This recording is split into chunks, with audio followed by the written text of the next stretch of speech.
Baik, anak-anak, selamat pagi. Apa kabar semuanya? Kita akan belajar karakter building. Jadi kalau ada siswa-siswi yang baru, pengajar karakter building adalah Mr. Henes. Ini fotonya. Di tengah adalah istri, dan di sebelahnya lagi adalah anak saya, Gloria. Jadi kita akan belajar hari ini karakter building, tapi sebelum belajar kita akan berdoa terlebih dahulu. Mari kita berdoa. Tuhan, Bapa pencipta langit, bumi dan segala isinya, bentar kami mau belajar, kiranya Tuhan tolong, Tuhan memberkati, berikan kepintaran, berikan hikmat kepada kami semua, supaya kami semua boleh diberkati melalui pembelajaran hari ini. Terima kasih Tuhan, kami serahkan jam ini ke tangan kasih kuasa Tuhan. Dalam nama Tuhan kami Yesus Kristus, kami berdoa, haleluya, amin. Mari kita akan masuk ke materi tentang karakter building. Apa itu karakter building? Menurut Kamus Besar Bahasa Indonesia, karakter adalah sifat-sifat kejiwaan, watak, tabiat, akhlak, atau budi pekerti yang membedakan seorang dengan yang lainnya. Sifat kejiwaan, watak, tabiat, akhlak, atau budi pekerti ini harus dibentuk, ini harus dibangun ya, supaya sifatnya, wataknya, akhlaknya semakin hari semakin bagus, semakin hari semakin indah, semakin hari semakin ya menjadi bangunan-bangunan yang indah, yang baik. Ishak Eswono Hadijojo mengatakan sebuah tingkah laku didemonstrasikan dalam relasi atau dengan yang lainnya. Tingkah laku ini diwarnai oleh kesempurnaan moral dan arahan lain seperti yang ditentukan oleh Allah. Jadi itu adalah karakter yang harus ada di dalam kehidupan kita. Sifatnya, wataknya, akhlaknya, budi pekertinya harus dibangun, harus dibentuk hari lepas hari supaya menjadi bangunan-bangunan yang indah. Wataknya semakin indah, akhlaknya semakin indah. Lalu yang berikutnya kita harus bisa membedakan mana-mana orang yang terdorong oleh karakter dan orang-orang yang terdorong oleh emosi. Ada perbedaannya. Orang yang terdorong karakter biasanya berbuat benar baru senang. Tetapi orang yang terdorong emosi, senang dulu baru berbuat benar. Orang yang terdorong oleh karakter biasanya mengerjakan apa yang perlu mereka kerjakan, tetapi orang yang terdorong oleh emosi mengerjakan apa yang mau mereka kerjakan. Asal dia mau, dia kerjakan. Beda dengan orang yang terdorong karakter, kalau itu perlu memang harus dikerjakan, baru dikerjakan. Orang yang terdorong oleh karakter mengambil keputusan-keputusan berdasarkan sasaran-sasaran mereka. Tetapi orang yang terdorong oleh emosi mengambil keputusan-keputusan berdasarkan apa yang diperbuat orang lain, bukan berdasarkan sasaran, tetapi berdasarkan apa yang diperbuat oleh orang lain. Orang yang terdorong oleh karakter mengendalikan sikap mereka, tetapi orang yang terdorong oleh emosi dikendalikan oleh sikap mereka. Kebalikannya. Orang yang terdorong oleh karakter mengambil inisiatif. Sementara orang yang terdorong oleh emosi menantikan orang lain yang berinisiatif.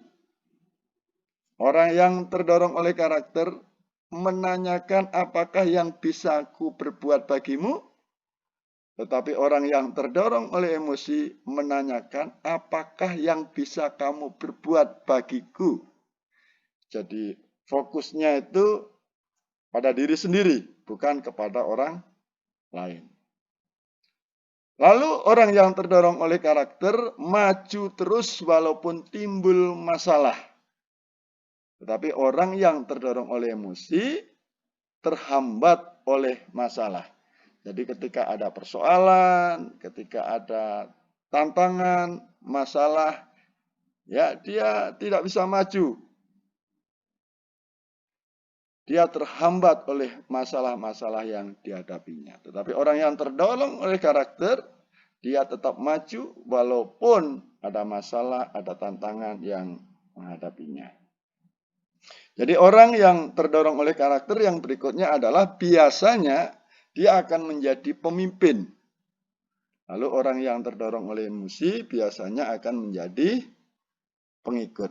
Makanya kita semua harus terdorong oleh karakter. Karena itu kita akan terus belajar tentang karakter building ini.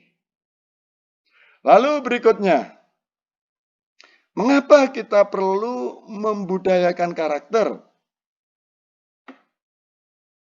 Karena kalau kita terbiasa membudayakan sesuatu yang baik itu pula yang akan mempengaruhi kehidupan kita. Makanya ada 15 karakter, salah satunya diantaranya adalah ada integritas, integrity, ada caring, ada respect, ada responsibility, ada self direction, ada self control, ada curiosity, ada 15 karakter yang akan kita pelajari. Nah, karakter-karakter ini harus kita biasakan. Karakter-karakter ini harus kita budayakan. Karena ketika kita membiasakan karakter-karakter yang baik ini, ya, sesuatu yang baik itu pula yang akan mempengaruhi kehidupan kita. Makanya kita perlu yang namanya membudayakan karakter-karakter tersebut. Lalu berikutnya, mengapa pembentukan karakter itu penting? Perhatikan, pembentukan karakter itu penting. Yang pertama, karena sebenarnya karakter itu menunjukkan siapa Anda sebenarnya.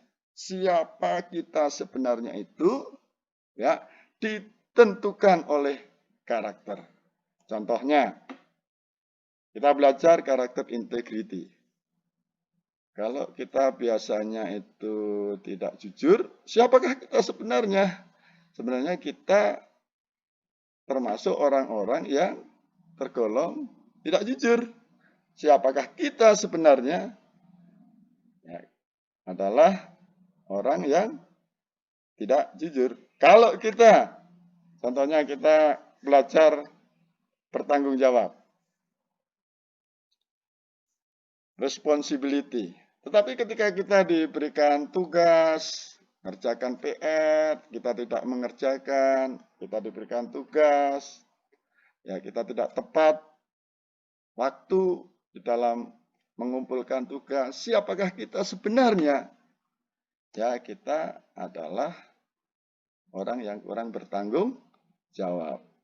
Jadi, karakter itu menunjukkan siapa Anda sebenarnya, siapa kita sebenarnya.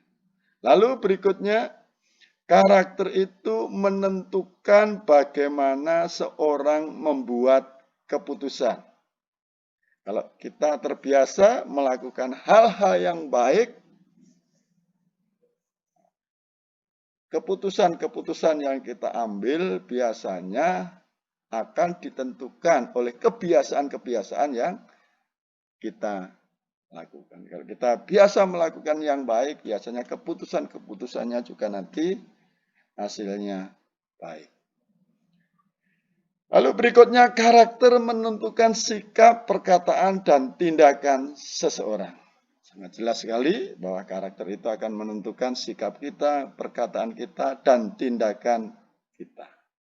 Dan hampir setiap masalah dan kesuksesan yang dicapai berakar pada karakter. Jadi akarnya itu pada karakter. Kalau kita mau menjadi sukses, ya karakternya harus baik, bertanggung jawab, integrity, caring, respect, ya, responsibility, dan lain sebagainya. Karena apa? Akar semuanya itu pada karakter. Kalau kita tidak sukses, kemungkinan besar ya, kita kurang bertanggung jawab, kita kurang berintegritas, kita tidak caring, tidak respect, dan lain sebagainya. Jadi hampir semua masalah dan kesuksesan yang dicapai itu berakar pada karakter. Jadi anak-anak sekalian, mari kita akan lebih belajar lagi tentang karakter building ini supaya karakter kita dibangun, dibentuk, supaya kita menjadi orang-orang yang memiliki karakter yang baik. Oke, pembelajaran hari ini tentang karakter untuk pendahuluan sampai di sini dulu. Tetap semangat, terus jaga kesehatan. Tuhan akan senantiasa memberkati kita semuanya. Tuhan memberkati.